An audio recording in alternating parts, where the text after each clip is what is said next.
Hébreux chapitre 2, versets 17 et 18.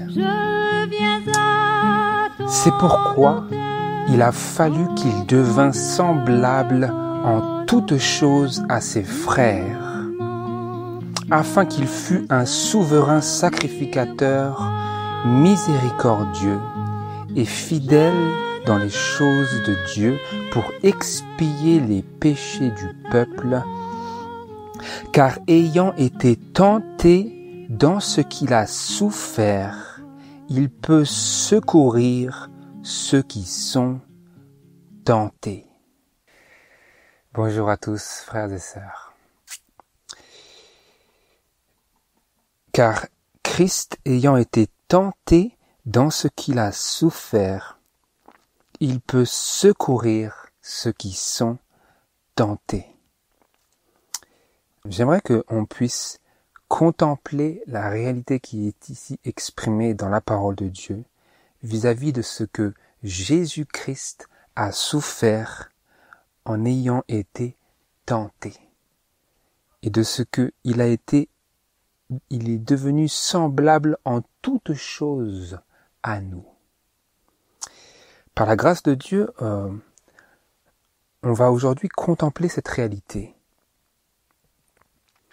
Et tout particulièrement dans le contexte de notre expérience de la tentation. Parce que ici nous lisons l'expérience de Jésus. Mais nous voulons apprendre à apprécier en quoi nous sommes concernés très intimement et personnellement par les souffrances de Jésus-Christ dans la chair de péché face à la tentation. Donc, frères et sœurs, tout d'abord, j'aimerais préciser une chose, c'est que dans les études que je partage ici, je n'ai aucune intention de susciter un esprit de discorde ou un esprit d'oppression ou de résistance. Mon objectif, ce n'est pas de susciter la colère de ceux qui ne sont pas d'accord avec la parole de Dieu, mais c'est d'encourager les cœurs de ceux qui désirent satisfaire la volonté parfaite de Dieu.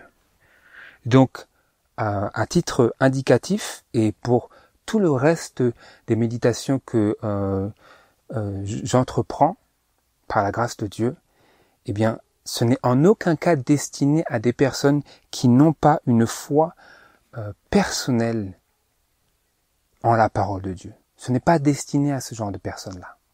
Voilà, c'était une chose que je tenais à préciser pour ne pas m'attirer des accusations injustifiées. Parce que lorsque nous prêchons et présentons la parole de Dieu sans avoir égard aux égards des hommes et aux applaudissements et à l'approbation des hommes, eh bien le danger, c'est que nous nous exposons, si nous ne faisons pas attention, à la colère des personnes qui ne sont pas en relation avec Dieu par Jésus-Christ. Mais maintenant, pour poursuivre et pour débuter notre méditation aujourd'hui, nous avons vu le sabbat dernier et les sabbats précédents, nous avons fait une étude consécutive au sujet de la volonté de Dieu et de la volonté parfaite de Dieu et de notre sanctification, notre progression en rapport direct avec la volonté parfaite de Dieu. Vous vous souviendrez si vous avez suivi. Sinon, je vous invite à visionner ces méditations de la parole de Dieu au sujet de la volonté parfaite de Dieu tout particulièrement et de notre expérience dans la sanctification. Et maintenant, en supposant que c'est bien notre désir de suivre à la lettre et de satisfaire les exigences de la volonté parfaite de Dieu, non pas parce que Dieu est un légaliste, mais parce que Dieu est un Dieu d'amour et que nous avons contemplé son amour dans le don de Jésus-Christ pour nous qui étions pécheurs et ennemis à Dieu. Maintenant que nous, en supposant que nous désirons maintenant satisfaire sa volonté parfaite, parce que nous avons si souvent eu recours dans le passé à sa volonté permissive et que il nous a pris en patience, il a été compatissant, il a fait preuve de miséricorde et de pitié envers nous pour nos erreurs. Maintenant, en supposant que nous voulons suivre et obéir à sa volonté parfaite, je place ici cette hypothèse sur laquelle je vais fonder toute une méditation de la parole de Dieu. Eh bien, frères et sœurs, dans notre décision de suivre et d'obéir à la volonté parfaite de Dieu, eh bien, ce qui va se révéler, se présenter à nous, c'est juste après cela, ou en conséquence directe de cette décision personnelle, eh bien, c'est que nous serons confrontés, comme Jésus lui-même, à une recrudescence de tentations par lesquelles l'ennemi cherchera à nous détourner de nos saintes résolutions et à nous faire perdre notre concentration sur les réalités célestes et éternelles. C'est ce qui se passera comme un résultat naturel de notre décision, après avoir entendu Dieu nous parler à travers sa parole, de notre décision de maintenant satisfaire sa volonté parfaite et de ne plus faire ce qu'il permet, mais de faire ce qu'il demande et qu'il commande et qu'il nous encourage à faire dans l'exemple qu'il nous a donné en Jésus-Christ. Et donc c'est la nouvelle expérience à laquelle nous nous exposons si nous nous fondons sur cette hypothèse que nous voulons maintenant suivre et obéir à la volonté parfaite de Dieu. Et je souhaite que ce soit le désir de chacun de nous. Eh bien, nous avons une parole qui est toute appropriée par rapport à la réaction naturelle qui sera la nôtre très souvent lorsque nous nous retrouvons confrontés à cette recrudescence de tentations par lesquelles le diable cherche à nous détourner de nos saintes résolutions. Cette expression, elle se trouve dans 1 Pierre chapitre 4, 1 Pierre chapitre 4 et verset 12.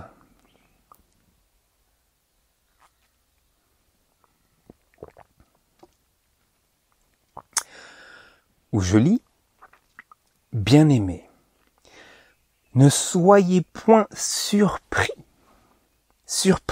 de la fournaise qui est au milieu de vous pour vous éprouver comme s'il vous arrivait quelque chose d'étrange. » Nous serons surpris à bien des moments parce que nous nous disons « Mais qu'est-ce que c'est trop étrange, cette fournaise de tentation. » qui s'est vu augmenter par notre renouvellement de décision, d'obéir, de suivre et d'obéir à la volonté parfaite de Dieu. Pas la volonté permissive, pas de faire ce que je veux parce que je le veux, mais de faire ce que Dieu veut parce qu'il le veut et que lui seul sait ce qui est bon et juste et droit. Parce que le cœur est excessivement trompeur, comme nous le lisons dans Jérémie. Donc nous ne pouvons nous fier à notre propre cœur, mais quand nous nous fions à Dieu, comme Jésus l'a fait, eh bien nous sommes appelés à faire non pas ce que la chair veut, mais ce que le Père veut. Comme Jésus disait dans le jardin à Gethsémane, il disait non, que ma volonté ne se fasse point, mon Père, mais la tienne. Eh bien, lorsque nous sommes animés par ce désir et par cette détermination vivante et active de faire la volonté de Dieu au prix de la nôtre, eh bien, nous sommes exhorté par l'apôtre Pierre ici, ne soyez point maintenant surpris de cette fournaise qui est au milieu de vous pour vous éprouver comme s'il vous arrivait quelque chose d'étrange. Dieu ici nous encourage à ne pas considérer ces choses-là comme étranges, mais à les considérer comme attendues. Elles seront souvent un conflit inattendu, mais en tendant l'oreille à la parole de Dieu, il nous appelle et nous instruit que ces choses-là, nous pouvons nous y attendre et donc nous pouvons comprendre que ces choses qui nous semblaient étranges sont en réalité normales dans l'expérience du chrétien qui désire et qui s'efforce de satisfaire la volonté parfaite de Dieu. Et on poursuit dans Jacques chapitre 1, Jacques chapitre 1, versets 2 à 4. Où le frère Jacques nous exhorte, « Frères, regardez comme le sujet d'une parfaite joie les diverses tentations qui vous arrivent. Ne les considérez pas comme une chose étrange, mais regardez-les comme le sujet d'une parfaite joie. Ces diverses tentations qui vous arrivent, cette fournaise ardente. Pourquoi ? Sachant que l'épreuve de votre foi produit la patience, mais que la patience est une efficacité parfaite afin que vous soyez parfaits et accomplis, ne manquant en rien. Comment ? Afin que vous soyez quoi ? Parfaits, accomplis, ne manquant en rien. Tel est l'objectif de Dieu pour l'homme dans le plan du salut à travers Jésus-Christ dans l'Évangile. Et donc ces choses qui nous arrivent, ces diverses tentations, que devons-nous faire avec elles ? Eh bien, il nous faut les considérer comme le sujet d'une parfaite joie, ne pas les trouver étranges, mais pas simplement cela. Dans le but que l'épreuve de notre foi produise la patience. Quelle épreuve, quelle foi, quelle patience ? Ce sont des questions auxquelles nous désirons ici répondre par la grâce de Dieu. Est-ce l'épreuve d'une foi imaginaire ? Est-ce une patience inerte ? Et nous avons vu que c'est une épreuve bien réelle, parce que ce sont des tentations fortes. Maintenant, lorsque nous nous retrouvons confrontés à cette épreuve, cette fournaise, ces diverses tentations qui nous arrivent parce que nous avons décidé de suivre Dieu, parce que si nous décidons de suivre notre propre volonté, nous ne ressentirons pas le caractère odieux du péché. Donc cette expérience ne pourra pas être la nôtre, parce que celui qui vit selon la chair, il a satisfait et il assouvit les désirs de la chair, et donc il n'a aucun conflit avec la chair. Vous comprenez ?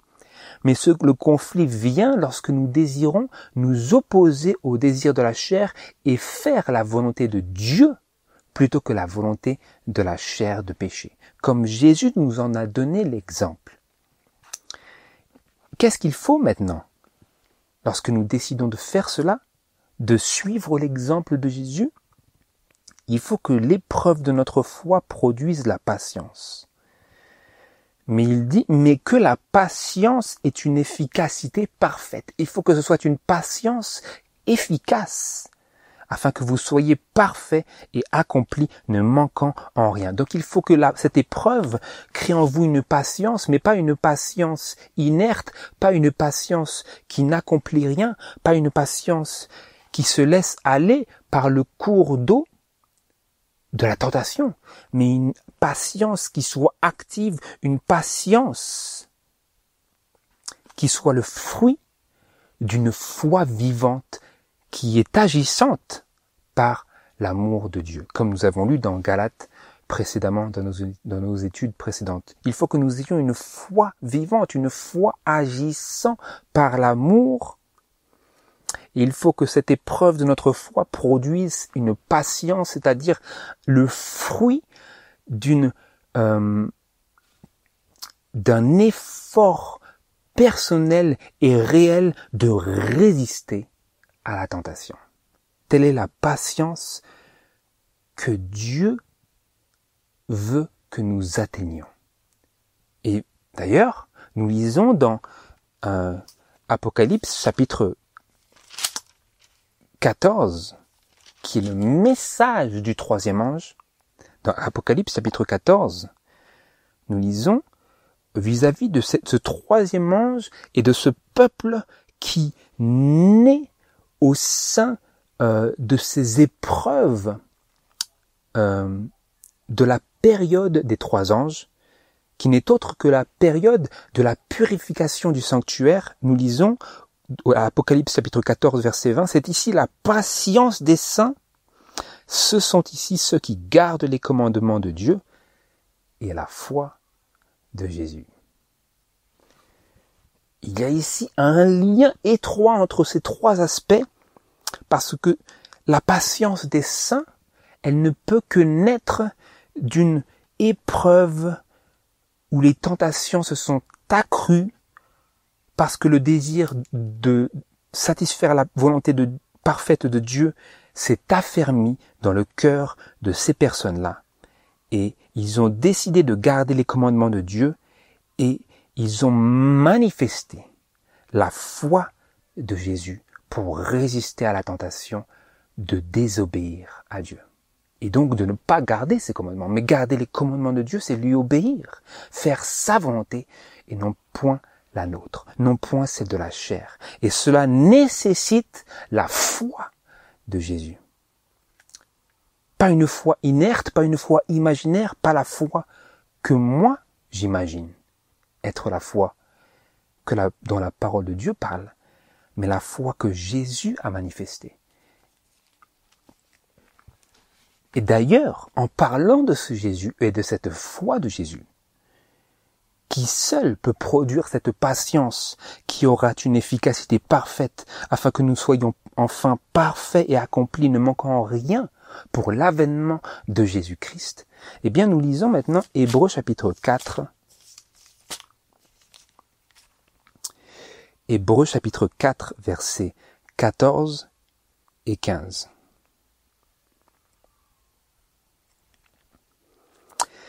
Puisse donc que nous avons un grand souverain sacrificateur qui a traversé les cieux, Jésus, le Fils de Dieu. Retenons ferme notre profession. Il est dans le sanctuaire céleste, dans le lieu très saint. Il intercède en notre faveur auprès du Père. Il intercède pour nous et, comme nous allons le lire d'ailleurs, il fait quelque chose pour nous. Car nous n'avons pas un souverain sacrificateur qui ne puisse compatir à nos infirmités. Au contraire, il a été éprouvé en toutes choses comme nous, mais sans péché. Donc il a été tenté, comme nous le lisions d'ailleurs dans notre lecture biblique, il a été éprouvé, ou comme c'est écrit en anglais, il a été tenté en toutes choses comme nous, par cette épreuve des tentations, mais à cette différence près, qu'il n'a pas péché, il n'a pas cédé à la tentation, mais il a été tenté en toutes choses comme nous. Et donc c'est un souverain sacrificateur qui peut compatir à nos infirmités. Mais dans quel but? Dans quel but? Et qu'est-ce que cela va bien pouvoir faire pour nous, qu'il puisse compatir à nos infirmités? Nous poursuivons dans Hébreux chapitre 2, versets 14 et 15. Et puis nous poursuivons.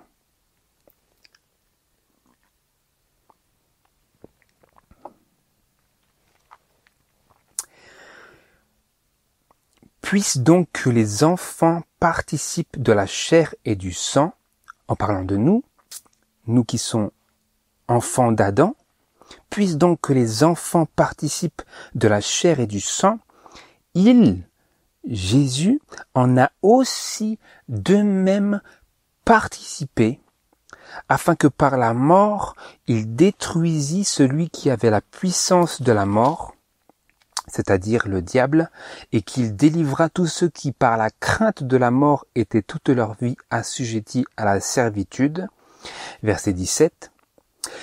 C'est pourquoi il a fallu qu'il devint semblable en toutes choses à ses frères, afin qu'il fût un souverain sacrificateur miséricordieux, qui peut compatir à nos infirmités et à nos épreuves, afin qu'il fût un souverain sacrificateur miséricordieux et fidèle dans les choses de Dieu pour expier les péchés du peuple, car ayant été tenté dans ce qu'il a souffert, il peut secourir ceux qui sont tentés.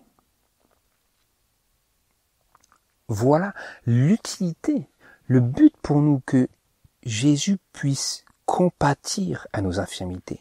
C'est pour qu'il puisse secourir ceux qui ont été tentés.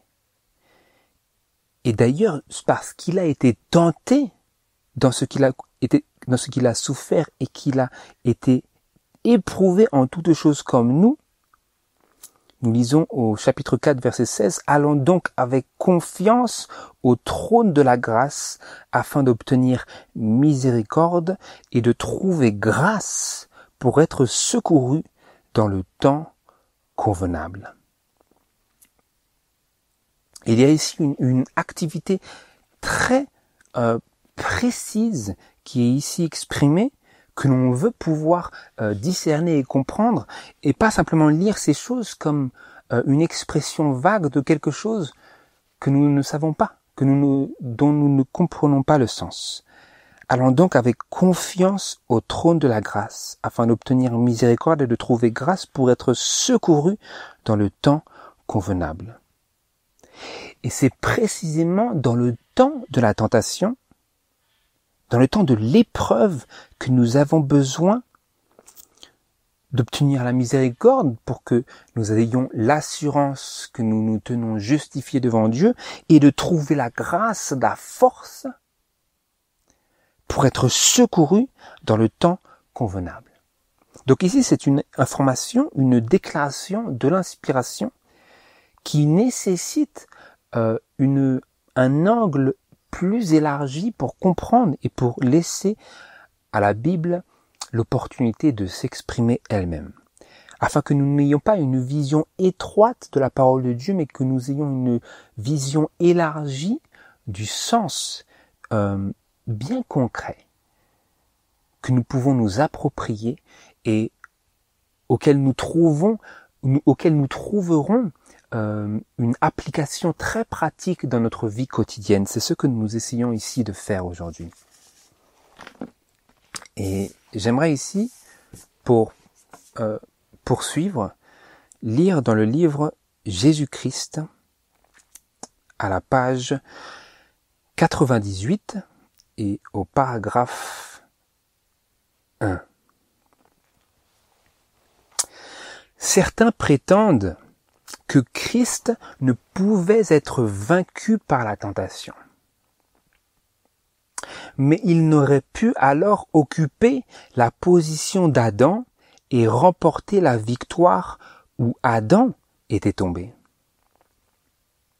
Il ne serait pas capable de nous secourir si nous avions à soutenir des conflits plus redoutables que les siens. Non, notre Sauveur a revêtu notre humanité avec tous ses dangers. Il a pris la nature de l'homme avec la possibilité de céder à la tentation. Nous n'avons rien à supporter qu'il n'ait enduré lui-même. Donc ici, c'est un élément vraiment important dont on a vraiment besoin tout un chacun pour réaliser et ne pas être contaminé par cette idée que même Jésus ne comprend pas ce que je traverse. C'est le grand danger et le grand mensonge du diable. C'est que, comme nous l'avons lu au début, certains prétendent que Christ ne pouvait être vaincu par la tentation. Il y a certaines personnes qui comprennent la parole de Dieu comme disant, comme faisant comprendre que Christ ne pouvait être vaincu par la tentation, mais qu'il s'est donné en exemple et qu'il est quand même venu en sacrifice. Sauf que s'il ne pouvait être vaincu par la tentation, nous lisons alors qu'il ne serait pas capable de nous secourir si nous avions à soutenir des conflits plus redoutables que les siens. Mais la raison pour laquelle il peut secourir ceux qui sont tentés, dont moi je fais partie et vous aussi, c'est qu'il a lui-même été, comme c'est écrit, tenté en toutes choses comme nous. Nous n'avons rien à supporter qu'il n'ait enduré lui-même. Donc ça, c'est un aspect vraiment important pour que l'on puisse se prémunir de cette idée, de cette tentation de penser que Christ ne comprend pas ce que je traverse. Parce que nous lisons qu'il peut secourir ceux qui sont tentés. Et comme nous allons le voir en poursuivant, la puissance de la parole écrite, c'est une chose que nous avons besoin de réaliser pour pouvoir nous y accrocher et en nous y accrochant, de pouvoir réaliser plus amplement encore et encore le bon fondement des déclarations de la parole de Dieu et la puissance qui est renfermée dans chacune des paroles de Dieu. Donc c'est en faisant l'effort de nous accrocher à cette parole que cette parole prend de l'ampleur et que nous réalisons la puissance de la parole. Donc cela ne va pas dans le sens de la philosophie humaine qui veut que nous prouvions chaque chose avant d'admettre une certaine réalité, mais Dieu demande de notre part une foi qui n'est pas aveugle, mais qui se fonde sur le bon sens de la parole de Dieu dans d'autres endroits pour que ensuite nous nous saisissions de certaines promesses, de certaines déclarations, sans pour autant que nous comprenions, que nous arrivions à saisir tout leur sens et toute leur ampleur, mais que nous les saisissions et qu'ensuite, quand nous nous en saisissons par la foi, elles grandissent, elles croissent en puissance et en importance dans nos vies. Et c'est d'ailleurs ce que nous voyons maintenant en regardant et en nous concentrant sur la tentation de Jésus dans le désert. Je lis pour cela dans les livres Jésus-Christ, encore une fois, à la page 97 et au paragraphe 3. Bien des personnes n'aperçoivent pas les conséquences qui découlent pour elles du conflit entre Christ et Satan. Et par conséquent, elles s'y intéressent peu. Pourtant, ce conflit se reproduit dans chaque cœur humain. Personne n'abandonne les rangs du mal pour entrer au service de Dieu sans devenir l'objet des attaques de Satan. Comme nous avons vu, si vous abandonnez les rangs du mal, que vous cessez de mal faire et que vous cherchez à bien faire et à vous attacher, à vous agripper à la volonté parfaite de Dieu, qu'est-ce que nous lisons? Personne n'abandonne les rangs du mal pour entrer au service de Dieu sans devenir l'objet des attaques de Satan. Nous en trouvons un exemple suprême en Jésus, n'est-ce pas? Les séductions auxquelles Christ eut à résister sont celles contre lesquelles nous luttons avec tant de peine.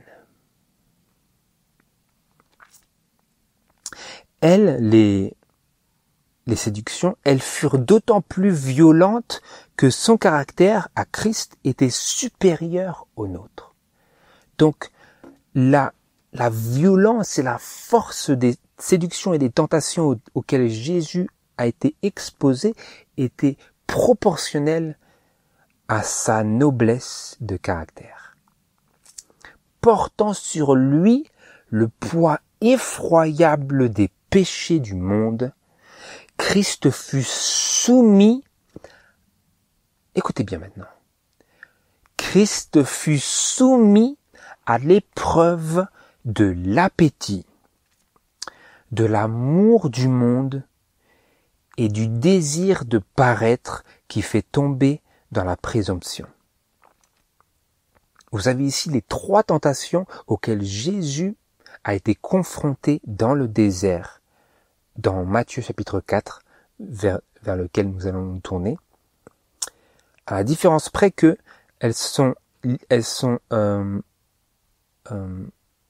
la liste nous est donnée pas dans le même ordre, c'est-à-dire que l'appétit c'était la première tentation, l'amour du monde c'était la 3e, et le désir de paraître qui fait tomber dans la présomption c'était la 2e.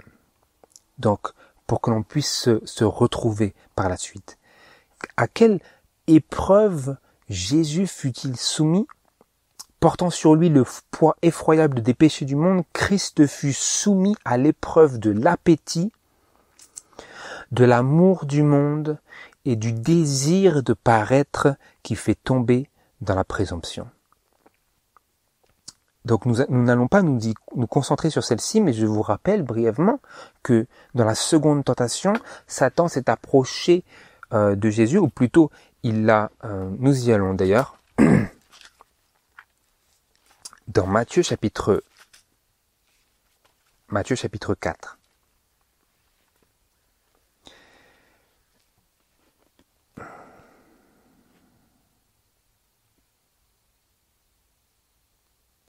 Donc, dans la seconde tentation, le diable a mené Jésus dans la ville sainte et l'a mis sur le haut du temple et lui a l'a tenté de se jeter en bas. C'était pour lui une grande tentation. La tentation de quoi?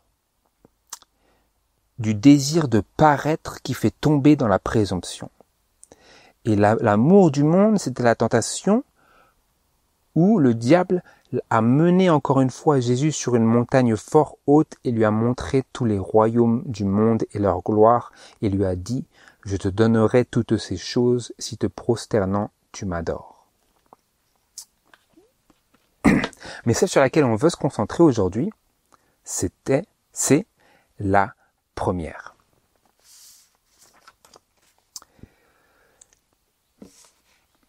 Dans Matthieu chapitre 4, versets 1 à 4.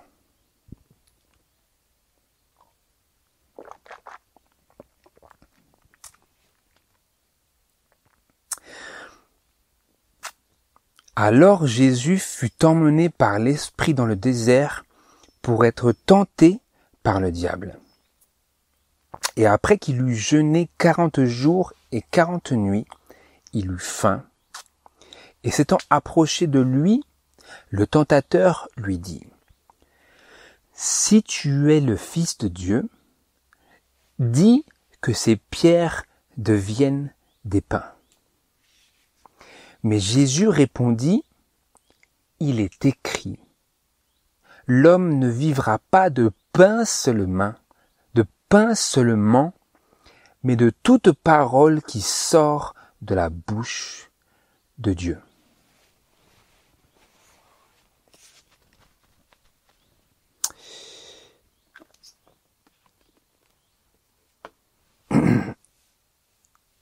Et ici, j'aimerais attirer notre attention vers le fait que, donc nous avons vu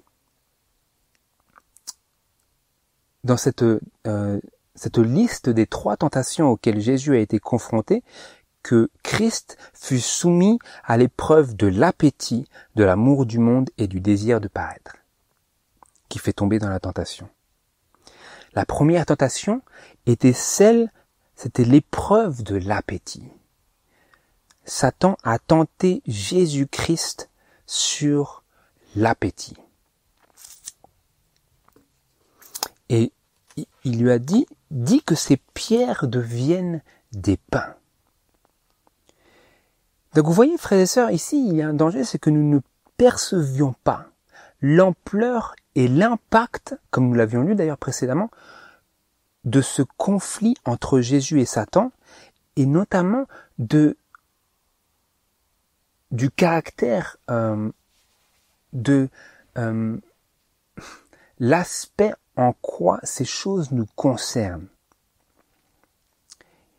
Voilà que Jésus venait de jeûner pendant 40 jours et 40 nuits, et vous avez les 3 mots assez qui sont un bel euphémisme, où il est écrit « il eut faim ». Donc après 40 jours et 40 nuits, nous lisons dans l'esprit de prophétie qu'il était tellement concentré sur la mission qui se présentait à lui dans le proche futur qu'il n'avait même pas ressenti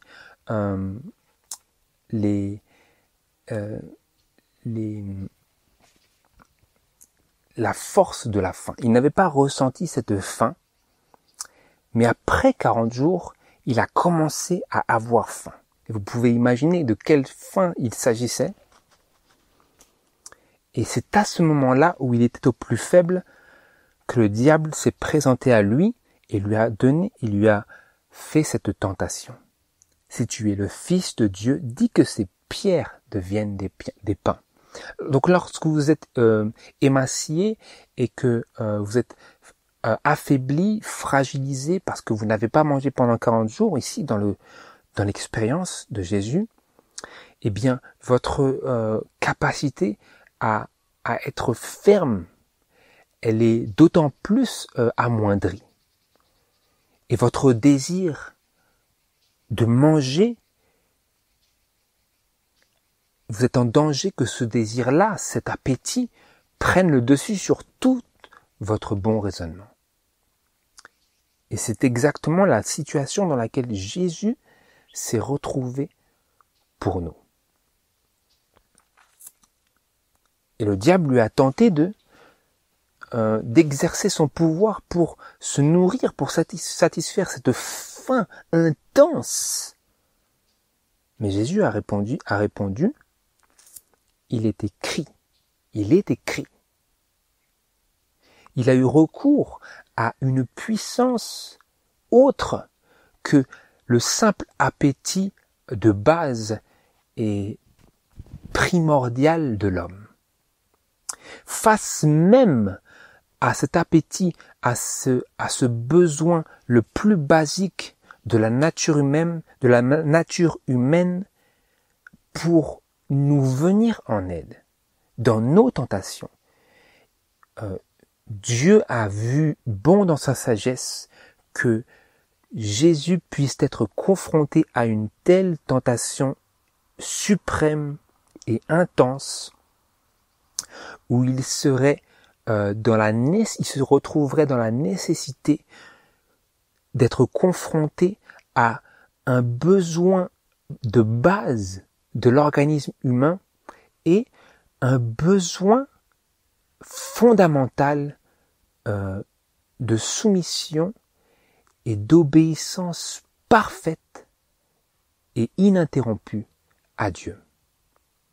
Et Jésus disait, l'homme ne vivra pas de pain seulement, mais de toute parole qui sort de la bouche de Dieu. Donc Jésus disait ici que il est préférable de mourir de faim, si telle est la volonté de Dieu, plutôt que de désobéir à Dieu et d'écouter les suggestions du diable et de pourvoir à sa propre survie.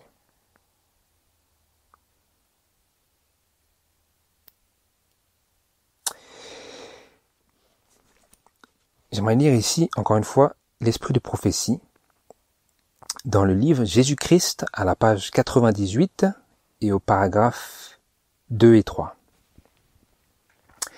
La première grande tentation eut lieu sur le terrain de l'appétit, aussi bien en ce qui concerne Christ qu'en ce qui concerne le saint couple qui se trouvait en Éden. Donc Adam et Ève ont été aussi tentés sur ce même terrain de l'appétit.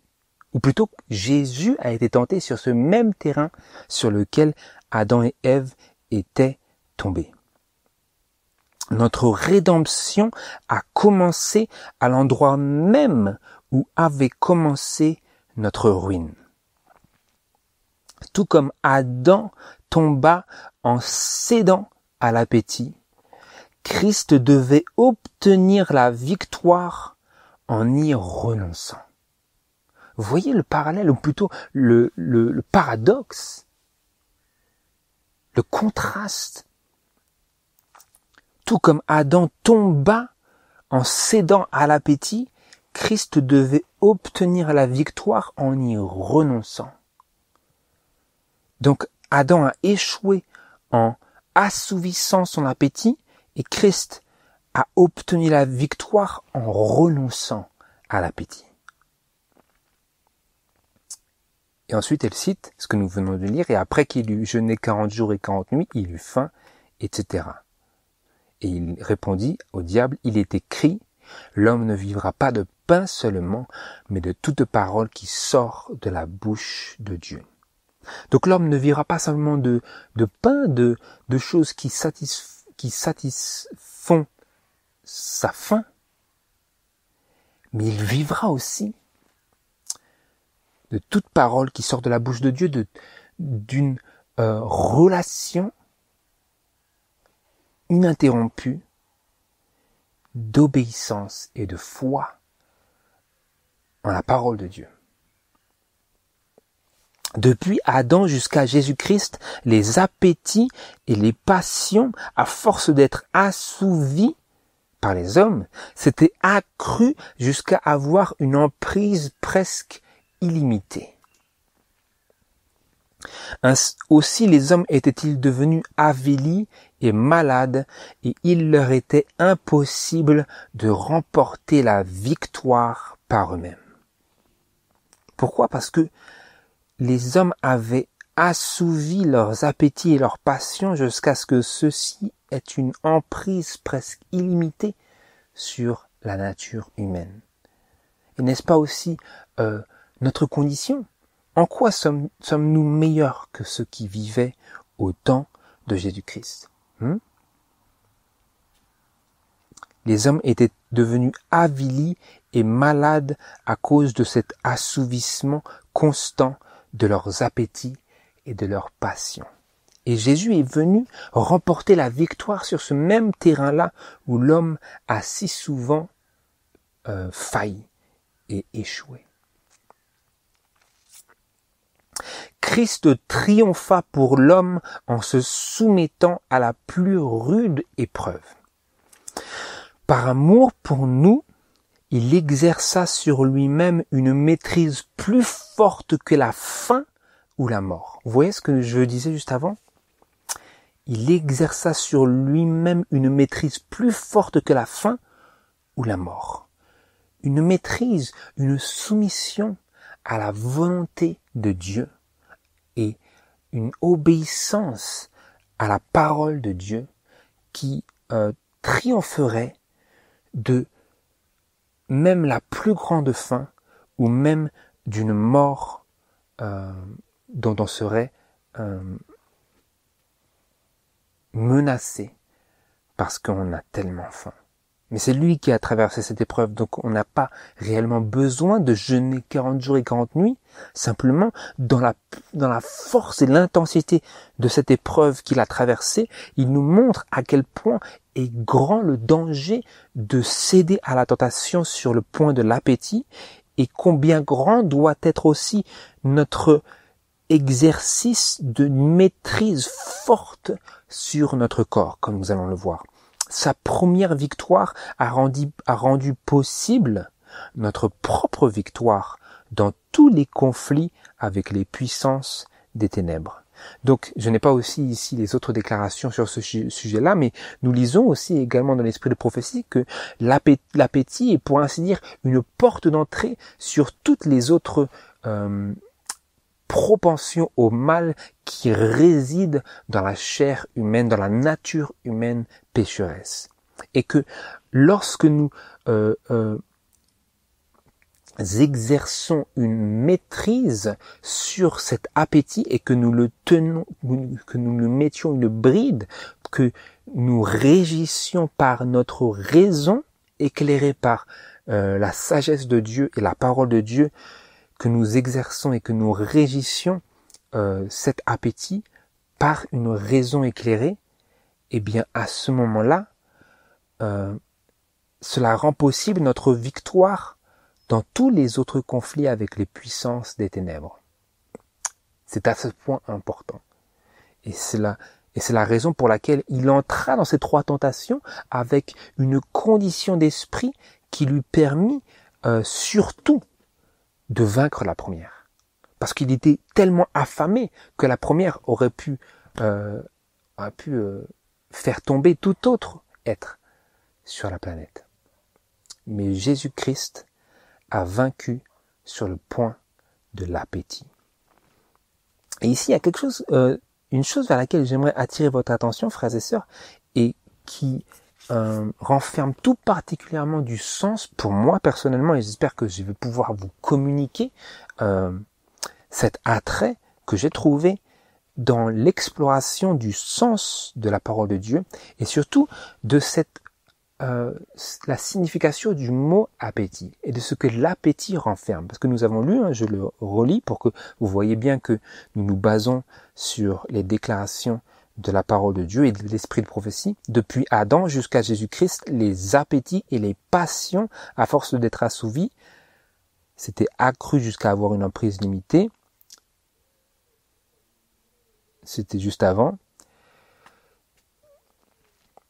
Tout comme Adam tomba en cédant à l'appétit, Christ devait obtenir la victoire en y renonçant. Notre rédemption a commencé à l'endroit même où avait commencé notre ruine.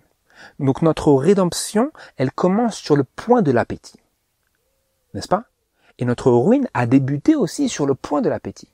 Ève a mangé du fruit de l'arbre et ensuite a commencé la chute de nos parents. Mais maintenant, contemplez avec moi cette réalité, frères et sœurs. L'appétit dont il est question ici, cela ne désigne pas seulement le désir de manger ou la sensation de faim. Ce sont des expressions que j'ai prises ici, que j'ai prises dans le Larousse. Dans le larousse.fr, une des définitions qui nous est donnée pour le mot appétit, c'est le désir de manger ou la sensation de faim. C'est quand il est marqué que Jésus eut faim, c'est de ça dont il est question. Il a eu cette sensation de faim, ce désir de manger. Il a eu faim. Et donc, son appétit a été déclenché. L'appétit de Jésus-Christ, littéral, a été déclenché. Mais sa victoire sur le point de l'appétit, sur ce terrain de l'appétit, elle est plus large que simplement le désir de manger ou la sensation de faim. Écoutez, frères et sœurs, avec moi, contemplez avec moi cette réalité. Vous allez voir combien c'est important. La puissance de cette expérience de Jésus-Christ, où il s'est saisi de la parole et de la promesse de Dieu, et l'a asséné au diable, elle a une ampleur plus grande que celle qu'on a généralement l'habitude de lui attribuer. Il ne s'agit pas simplement de manger. Ici, je lis une autre définition du Larousse pour le mot appétit. Inclination par laquelle on est porté à désirer quelque chose. Inclination par laquelle on est porté à désirer quelque chose. Point virgule, désir, deux points, une expression, un appétit de possession, un appétit de bonheur.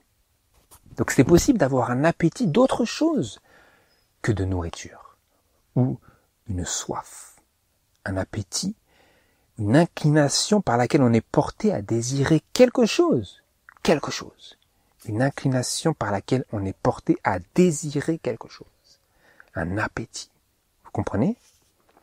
L'appétit, voilà la raison pour laquelle l'appétit, si nous obtenons cette victoire, comme c'était écrit juste avant, sur le point de l'appétit, sa première victoire de Jésus a rendu possible notre propre victoire dans tous les conflits avec les puissances des ténèbres. Tous les conflits. Je vous dis, c'est exactement comme c'est marqué en anglais. Dans tous les conflits avec les puissances des ténèbres. Cette seule victoire rend possible la victoire. Ça ne veut pas dire qu'elle nous octroie la victoire, mais elle rend possible la victoire sur les autres points. L'amour du monde et le désir de paraître qui mènent à la présomption. Toutes ces choses-là commencent à l'appétit. Si nous arrivons à maîtriser l'appétit, mais pour maîtriser l'appétit, il nous faut réaliser que l'appétit, c'est plus grand encore que simplement le désir de manger. Je poursuis. Voilà la définition extensive et compréhensive du CNRTL, le Centre national de ressources textuelles et lexicales. Chapitre 1, pour appétit, c'est en plusieurs chapitres. Inclination liée à une fonction naturelle ayant pour objet le bien-être de l'organisme.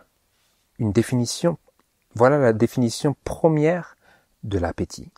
Une inclination liée à une fonction naturelle ayant pour objet le bien-être de l'organisme. Donc, est-ce que et vous avez après cela, plus spécifique, numéro 1, le désir sexuel. On parle d'appétit sensuel ou sexuel. Ensuite, numéro 2, le désir de manger. On parle de grand appétit, de perdre l'appétit, de satisfaire l'appétit. Et ces deux-là peuvent être considérés comme des fonctions naturelles ayant pour objet le bien-être de l'organisme. Suivez-moi, frères et sœurs, ici. Nous allons quelque part. Et ensuite, par extension, l'appétit est aussi un désir vif, un goût prononcé et presque sensuel pour un objet autre que la satisfaction d'un besoin naturel de l'organisme.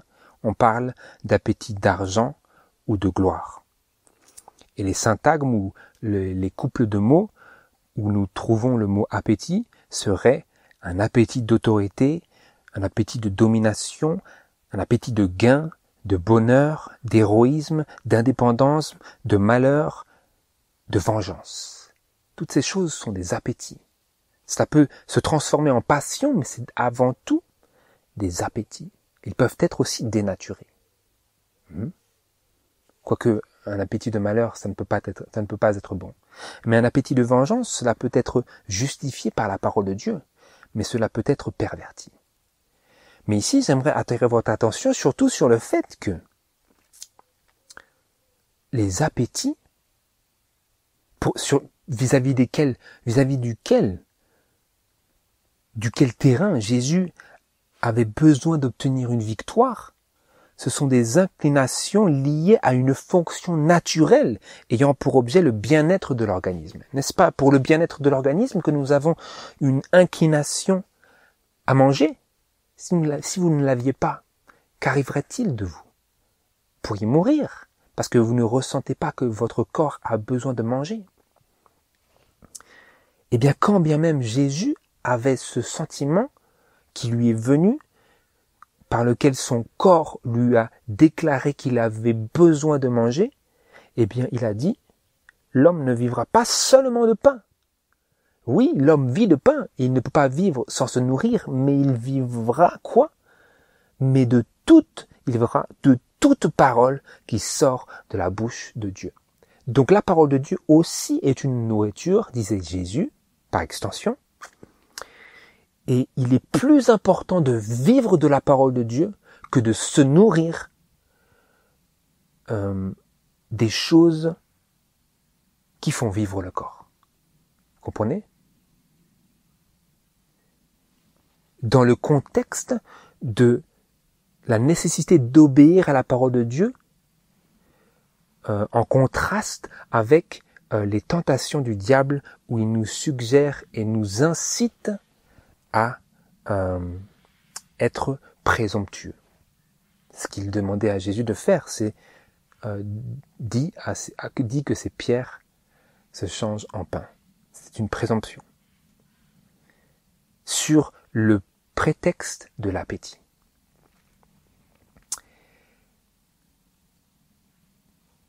Et ici, j'aimerais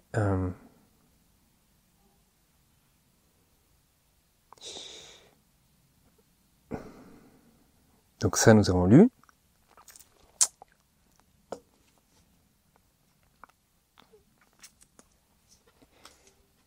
Et donc, quand nous nous tournons vers 1 Corinthiens, chapitre 9, verset 24, nous allons revenir juste après, parce que je n'ai pas terminé, sur cette inclination liée à une fonction naturelle ayant pour objet le bien-être de l'organisme.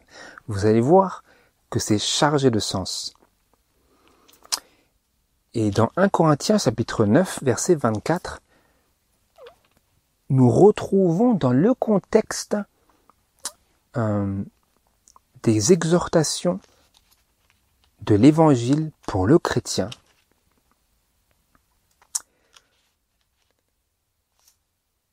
Ce même principe, cette même activité que Jésus a lui-même pratiquée. Ça se trouve dans 1 Corinthiens chapitre 9, versets 24 à 27. Ne savez-vous pas que ceux qui courent dans la lice ou dans l'arène courent tous, mais un seul remporte le prix? Courez de telle sorte que vous le remportiez. Tout homme qui combat s'abstient de tout, et ces gens-là le font pour avoir une couronne corruptible, mais nous, pour une incorruptible. Je cours donc, dit l'apôtre Paul, non à l'aventure, je frappe, mais non pas en l'air. Mais, que fait-il? Quelque chose qui ne soit pas inutile, quelque chose qui soit nécessaire, à la différence de ces athlètes grecs. Mais je traite durement mon corps et je le tiens assujetti, de peur qu'après avoir prêché aux autres, je ne sois moi-même réprouvé. Et ici, dans la Bible Martin, pour là où il dit « je traite durement mon corps », nous lisons « mais je mortifie mon corps et je me le soumets ». Donc, n'est-ce pas ici ce que Jésus a fait dans cette expérience rude et intense et extrême de la tentation sur le point de l'appétit? Il faisait ce que l'apôtre Paul dit, à savoir « je mortifie mon corps et je me le soumets » ou « je traite durement mon corps et je le tiens assujetti ». De peur que cet appétit, cette fonction naturelle, cette inclination à satisfaire une fonction naturelle ne me porte à faire quelque chose qui soit contraire à la parole de Dieu. Je fais quoi? Je mortifie mon corps. Mais là, ici, vous voyez, frères et sœurs, que cette activité que Jésus nous a lui-même manifestée dans cet exemple de la tentation du désert va jusque même dans les choses qui sont naturelles. de telle sorte qu'il nous montrait et qu'il pourvoyait pour nous un exemple que même dans des situations où des choses sembleraient légitimes, si elles ne font pas partie de la volonté du plan et de la volonté parfaite de Dieu pour nous, eh bien, nous sommes encouragés, comme Jésus, à mortifier ces appétits qui, dans d'autres circonstances, auraient pu être assouvis. Je vais m'expliquer, frères et sœurs. J'aimerais juste pour bien compléter cette déclaration d'un Corinthiens chapitre 9, lire le commentaire biblique à la page 14, à la page 1414. Tous ceux qui recherchent la récompense doivent se placer sous une discipline stricte. Tout homme qui combat, il cite, s'abstient de tout. Ceux qui participent à un concours de force physique pour un prix corruptible comprennent le besoin d'une stricte abstinence de tout plaisir qui affaiblit les facultés physiques. Ils mangent des aliments simples à intervalles réguliers. À combien plus forte raison ceux qui participent à la course de l'Évangile devraient réprimer leurs appétits illégitimes et s'abstenir des convoitises charnelles qui font la guerre à l'âme. Il vient de citer un passage que je n'ai pas sous la main. Je relis. Écoutez bien cet aspect où l'esprit de prophétie nous éclaire vis-à-vis de précisions bien nécessaires. À combien plus forte raison, maintenant il met en contraste, comme nous l'avons lu par l'apôtre Paul, ces athlètes grecs des Jeux Olympiques d'antan, aux chrétiens qui marchent et qui participent à la course de l'Évangile. À combien plus forte raison ceux qui participent à la course de l'Évangile devraient réprimer leurs appétits illégitimes et s'abstenir des convoitises charnelles qui font la guerre à l'âme. Les appétits illégitimes. Donc il y a des appétits légitimes et des appétits illégitimes. Et nous devons nous abstenir des convoitises charnelles qui font la guerre à l'âme. Ils doivent être sobres en tout temps, cette même restriction qui leur donne le pouvoir d'atteindre une fois la victoire, si elle est pratiquée constamment, leur donnera un grand avantage dans la course pour la couronne de vie. C'est le même message qui nous avait été donné précédemment où nous lisons que Jésus, en remportant cette victoire sur l'appétit, nous a donné la possibilité, a rendu possible pour nous d'obtenir aussi notre victoire, une victoire sur tous les autres conflits avec les puissances des ténèbres. Et donc maintenant, ce vers quoi je voulais attirer votre attention, c'est que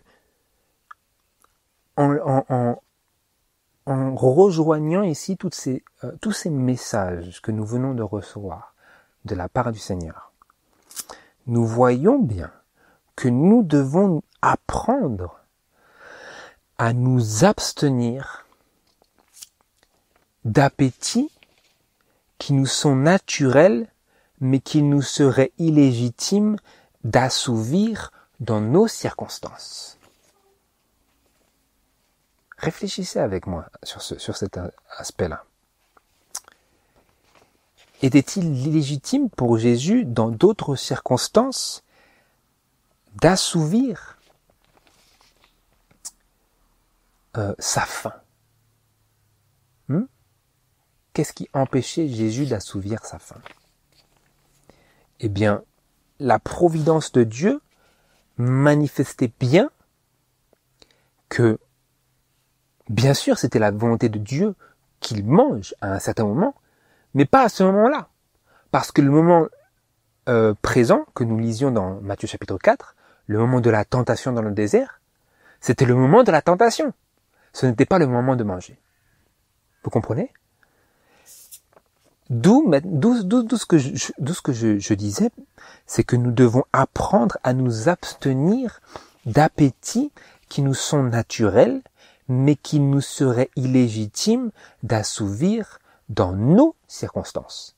Dans d'autres circonstances, si ces circonstances justifient d'assouvir des appétits normaux et légitimes, eh bien, il n'y a pas de problème.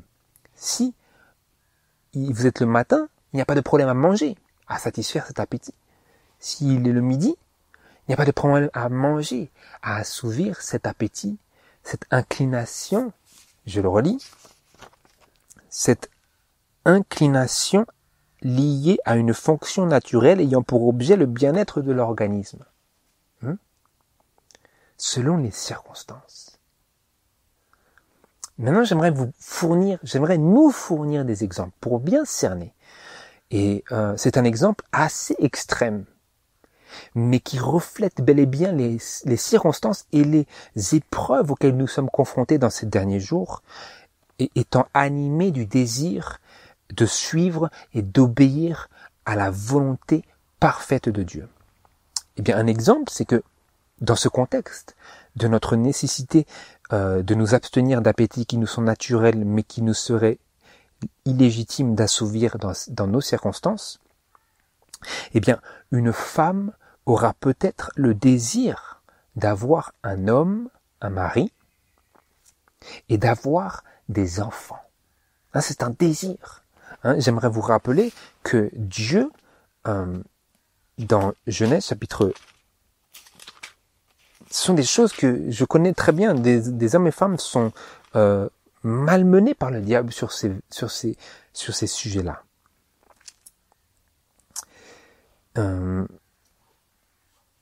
Parce que c'est Dieu lui-même qui avait dit dans Genèse chapitre 2, verset 18. « Et l'Éternel Dieu dit, il n'est pas bon que l'homme soit seul, je lui ferai une aide semblable à lui. » Il n'est pas bon que l'homme soit seul. Et donc, il n'y a pas seulement cette déclaration, mais il y a au cœur de l'homme et de la femme un désir de ne pas être seul.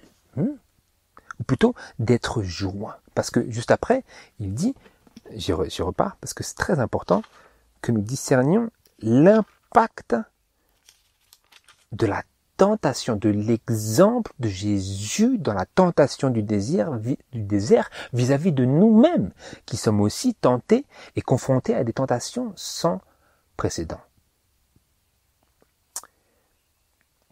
Et dans Genèse chapitre 2,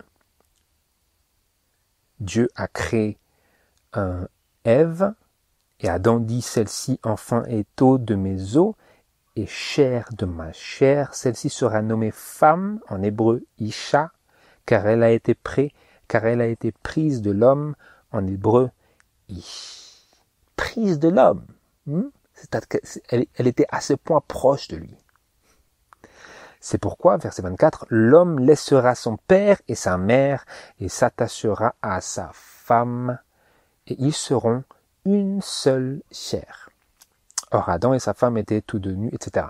Ils seront une seule chair. Et Dieu lui-même avait dit, il n'est pas bon que l'homme soit seul. Donc, vous êtes un homme ou une femme et vous êtes peut-être animé du désir d'être joint. Une femme, d'être joint à une autre personne, du sexe opposé, n'est-ce pas? Une femme aura peut-être le désir d'avoir un homme, d'avoir un mari, nous ne parlons pas ici de concubinage, et d'avoir des enfants. C'est un désir, c'est un appétit, vous pouvez le distinguer comme un appétit. Parce que nous avons vu, l'appétit, ça peut être un désir sur toutes sortes de choses qui ne sont pas nécessairement liées au bien-être de l'organisme, mais ici, c'est bel et bien lié au bien-être de l'organisme, parce que Dieu lui-même a dit, il n'est pas bon que l'homme soit seul. Vous comprenez? Dieu était en train de dire, pour son organisme, c'est un être social, d'ailleurs l'esprit de prophétie nous dit, que l'homme est un être social qui est fait pour être avec d'autres personnes. Et Dieu a dit, il n'est pas bon que l'homme soit seul, et ensuite il leur a fait une aide semblable à lui qui était une femme. Il n'a pas fait un homme. Ça n'était pas compatible. Il a fait une femme. Et donc, il se peut que je reviens parce que c'est important que je précise, on précise toutes ces choses. Une femme aura peut-être le désir d'avoir un homme, un mari, et d'avoir des enfants. Elle a peut-être ce désir, cet appétit naturel qui a été installé à l'intérieur de ses gènes et qui revient à elle. Un appétit, un désir d'avoir un homme et d'avoir des enfants, mais si la providence, écoutez bien frères et sœurs, si la providence révèle que ce n'est pas le plan ou la volonté parfaite de Dieu pour elle, il lui faut apprendre à mortifier ces appétits qui font partie de l'organisme. Oui, ce sont des appétits qui font partie de l'organisme, mais il lui faut apprendre à mortifier ces appétits qui font partie de son organisme, mais qui ne trouvent leur place légitime que dans le cadre du mariage. Et donc, c'est la même chose pour l'homme, bien entendu. Si Dieu, dans son infini, nous sommes encore dans les exemples, si Dieu, dans son infinie sagesse, voit qu'il ne serait pas dans son intérêt, dans l'intérêt de l'homme, d'être joint à une autre âme, à une femme, alors il lui faut accepter son destin et apprendre aussi à traiter durement son corps, ou comme c'était écrit dans Martin, à mortifier son corps, comme Jésus l'a fait. Oui, il avait faim, oui, c'était normal de manger, mais pas dans ces circonstances-là. Pas dans ces circonstances-là. C'est l'exemple que nous a donné Jésus-Christ. Si Dieu, dans son infinie sagesse, voit qu'il ne serait pas dans son intérêt, dans l'intérêt de l'homme, d'être joint à une autre âme, une aide semblable à lui, une femme, alors il lui faut accepter son destin et apprendre à traiter durement son corps et à l'assujettir au pouvoir régulateur d'une raison qui a été éclairée par l'esprit et par l'amour de Dieu. Voilà l'appel qui se présente à nous, frères et sœurs, dans ces derniers jours. Les choses qui étaient peut-être qui auraient peut-être été justifiées et légitimes dans d'autres circonstances, ne le sont peut-être pas dans les nôtres. Et des choses que nous voyons d'autres personnes faire, tout en étant en harmonie parfaite avec la volonté de Dieu, ne sont peut-être pas le plan de Dieu pour nous. Mais peut-être que son plan est que vous fassiez du bien et que vous en fassiez plus parce que vous êtes seul. Mais rappelez-vous, Jésus est venu dans le monde et il avait un nom. Et ce nom, c'était, tu l'appelleras Emmanuel, ce qui signifie Dieu avec nous. Et donc, en Jésus-Christ, cette soif qu'a la femme, qu'a l'homme, d'être joint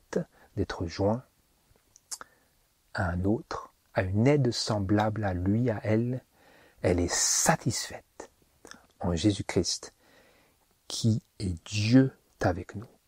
Dieu avec nous. Je vous invite à, pour conclure notre méditation, vous tourner vers le passage de 1 Pierre, chapitre 4. 1 Pierre,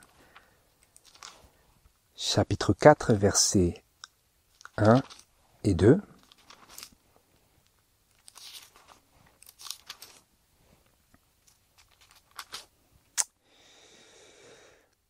Christ, ayant donc souffert pour nous dans la chair, n'est-ce pas? Il a souffert.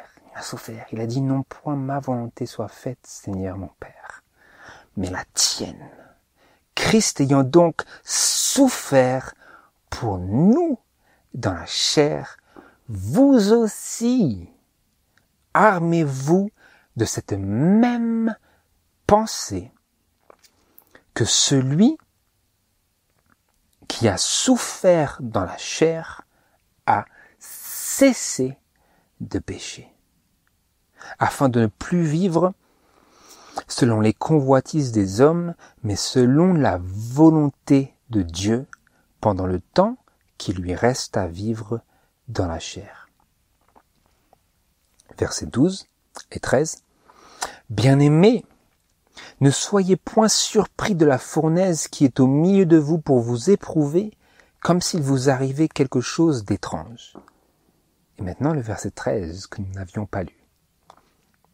Mais réjouissez-vous de ce que vous participez aux souffrances de Christ, afin que, lorsque sa gloire sera manifestée, vous soyez aussi comblés de joie.